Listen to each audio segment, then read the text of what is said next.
देश गणतंत्र दिवस मना रहा है। नमस्कार, आपके साथ मैं हूं अंजना ओम कश्यप और इस वक्त बातचीत करने के लिए रूस यूक्रेन में जंग चल रही है उस पर भी और साथ ही भारतवासियों को गणतंत्र दिवस की शुभकामनाएं देने के लिए हमारे साथ इस वक्त जुड़ रहे हैं यूक्रेन के प्रधानमंत्री प्राइम मिनिस्टर डेनिस श्मयहाल। सब बहुत बहुत स्वागत है आपका आज तक पर। My first question to you, sir, would be, our heart really goes out to those innocents who are facing the wrath of war in your country. But it's so nice you could join us to extend your best wishes on our Republic Day. What would you like to say? How would you extend your wishes to the people of India? Thank you very much. And first of all, congratulations on the occasion of the Republic Day of India. All the best to you, to your people, to your Prime Minister. We are it's a big honor and a pleasure for me to have this possibility to congratulate your people with this great day. On behalf of the government of Ukraine, let me please congratulate the people of India on the occasion of Republic Day. This day is not only a significant date in the history of your country, but also a symbol of the victory of freedom and sovereignty. So now my country is fighting for freedom and sovereignty, and Ukrainians, as never and no one in this world, appreciate sovereignty and independence. So all the best with your Republic Day from our heart, from my heart, from my government. Thank you so much, sir. Prime Minister Modi has been in touch with your government, sir. What would be your message to him as India celebrates its Republic Day, Prime Minister? So India is the biggest democracy, the biggest economy, one of the biggest economy in the world. So we understand that your Prime Minister, His Excellency Prime Minister Modi, is one of the biggest player in the global arena, in the G20 countries, and we are grateful to him personally for grateful organization, the last meeting of G20 countries, and for supporting on the global level of my country during this difficult period of full-scale Russian aggression against of my country. Russia would like to renew colonialism and Russian Empire, and my country is fighting now for our freedom, for democracy values. So I'm really grateful to Prime Minister Modi and to Indian people for humanitarian support. Actually, some time ago, we have received 15th package of humanitarian support for Ukrainian people, for Ukraine. We really appreciate this. We are very grateful for this. So one of the way how to support Ukraine is supporting of peace formula of President of Ukraine, Volodymyr Zelensky. It's very simple 10 steps formula to bring on European continent and actually in Ukraine sustainable and long-term peace. So Russia should stop nuclear blackmailing of Europe and our country and demilitarize one of the biggest nuclear power station on Ukrainian territory. They should stop the war. They should stop the fighting. They should liberate all the lands occupied in our internationally recognized borders. And then they should pay for all damages, for all casualties which they bring to Ukraine. So we would be grateful, and we count on participation India in the next global summit, peaceful summit in Switzerland. Actually, India was represented on all previous meetings for global, which were held earlier in different parts of the world, and on the level of advisor of your Prime Minister and his deputies, India were presented in these negotiations. PM Modi has actually categorically said, Prime Minister, that war is never the solution. It is not the solution. How do you particularly see his role in contributing to achieving peace in Ukraine in this war? Actually, I will repeat, peace formula is very clear plan to bring sustainable peace. So we wouldn't like to exchange sustainable peace by frozen conflict. So it's very important to press on Russia to stop this war, leave our territory occupied by Russia, and then it will bring us sustainable peace. Plus, issue of trust, issue of protection, of security guarantees. So we count that your Prime Minister will support peace formula of President Volodymyr Zelensky, and we all together with all of our partners, hundreds of countries will press Russia to stop this war and leave Ukrainian territories. If I may ask, sir, what is the condition of the war right now? Would you like to tell us a little about what is going on?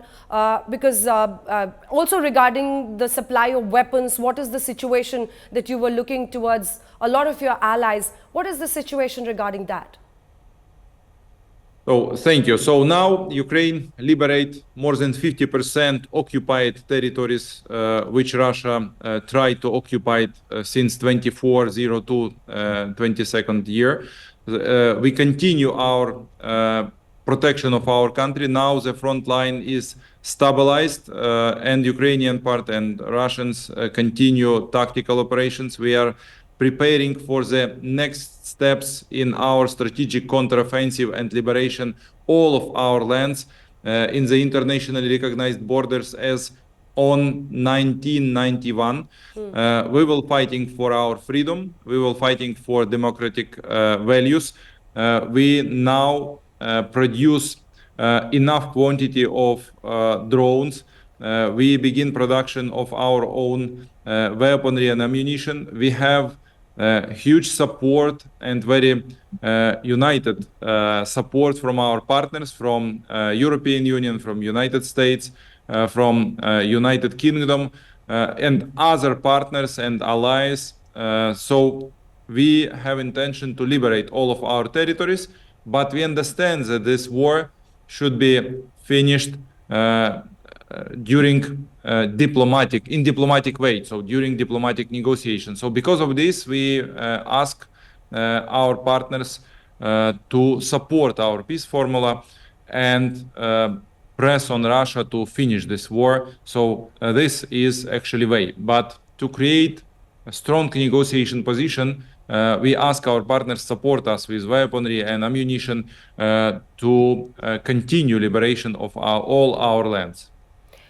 The next question, sir, would be, do you feel you're getting enough support? You've asked for support, you're asking your allies to be with you, but do you feel you're getting enough support from your allies?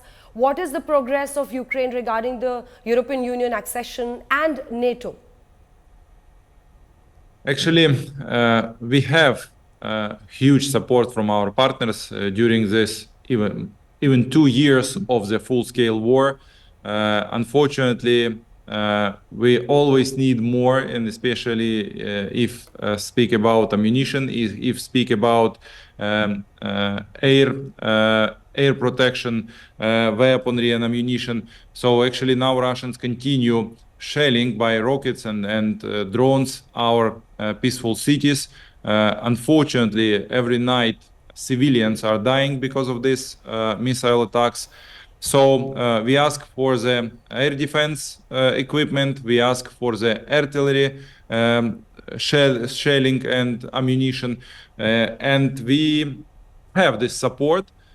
It's not sustainable, but during the last 2 years, we have billions dollars of military support. We also have a huge humanitarian support, and different partners implement different approaches to support Ukraine. Actually, we appreciate all these approaches because and financial and humanitarian and sanction and military support, everything is needed now to support Ukraine. We have more or less sustainable situation in our macro-financial and macroeconomical sphere, and we have intention to continue our fight on the battlefield.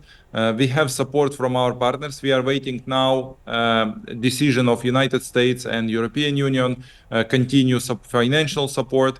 At the same time, despite the full-scale war, we implement all reforms which we need to become full-scale member of European Union. So it's our future, it's in our constitution.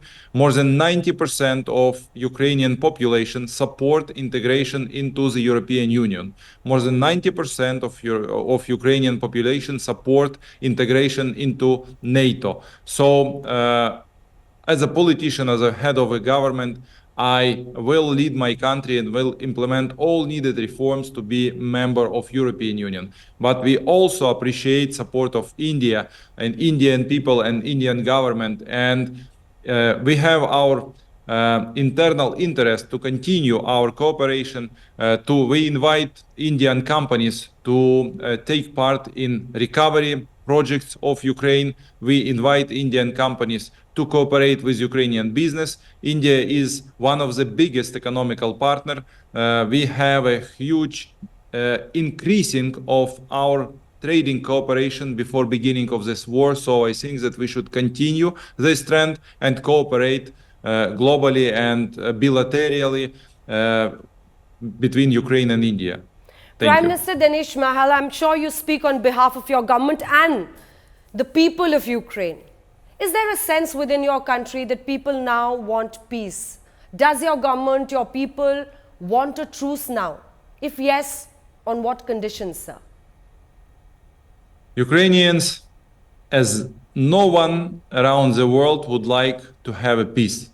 We didn't begin this war. So Russia begins this war, and Russia could stop this war any minute when they will stop fight and leave our territories.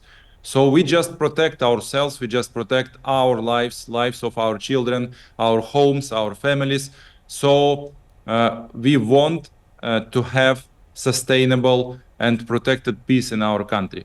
But Russia wouldn't like to stop. They continue occupy our territories, and we are fighting for the occupation. We are fighting for our people which are on the occupied territories. We are fighting for our children which Russia deported from occupied territories. More than 20,000 children are deported to Russian territory. This is official information which is proved into the international court. So we continue fighting for our values, for our children, for our people. And we should implement peace formula of President of Ukraine, Volodymyr Zelensky, and it will bring sustainable peace on European continent. So all Ukrainians would like to have peace, but all Ukrainians understand that we should protect our lives. Prime Minister Denis Shmyhal, you've already partially covered it, but as we end this interview, we go towards the end of this interview. How do you see what are the perspectives of cooperation that you see between Ukraine and India in these hard times, and how would you like it to go forward?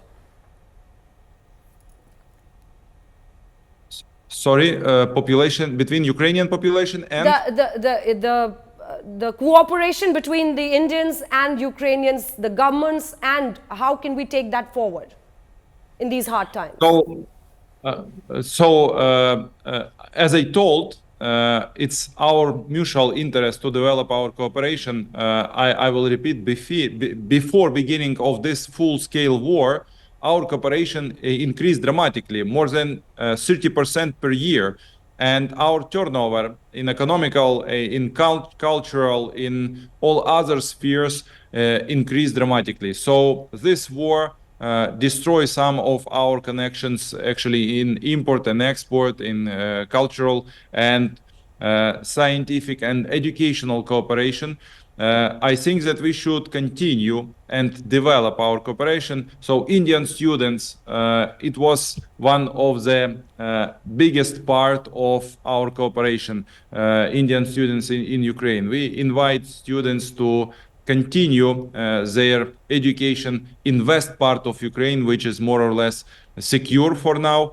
We invite Ukrainian company continue cooperation, Indian companies continue cooperation with Ukrainian companies in sphere of food supplying, in grain supplying. So we also have very good cooperation in high technological industries. We produce special engines and other high technological production for Indian companies. We make and we will. We have a good will to continue this cooperation. And other spheres in medical sphere, we have very good cooperation. And I think that we should make this cooperation stronger, increase our volumes and cooperation. We especially should cooperate in the cultural sphere because it will make our people closer. It will make mutual understanding our nations and our cultures. So I invite Indians into Ukraine because big part of Ukraine now is secure, is deoccupied, liberated. So we may begin cooperation right now, and especially invite Indian companies for recovery of Ukraine, because recovery of Ukraine will be one of the biggest business project on European continent. So Russia destroy our infrastructure according to the World Bank data in the amount $411 billion.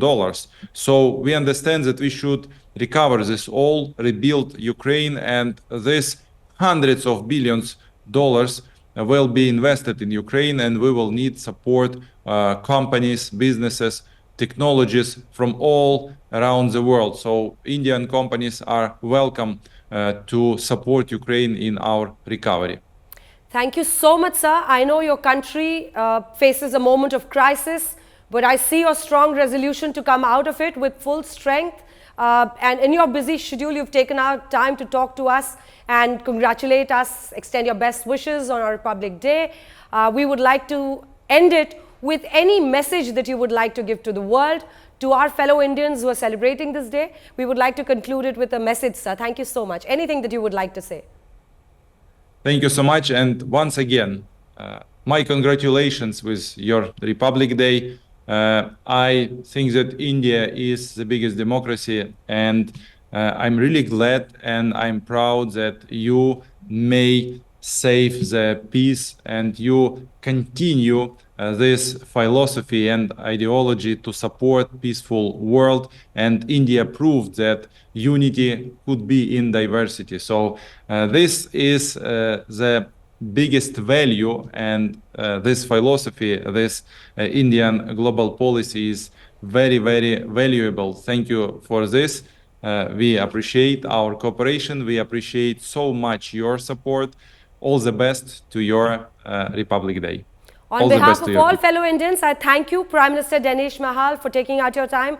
A very big thank you to you. Much appreciated. Your entire conversation in which you show the resolution to come back with full power for the people of Ukraine to again see happy days. Thank you, sir. Thank you so much. Thank you.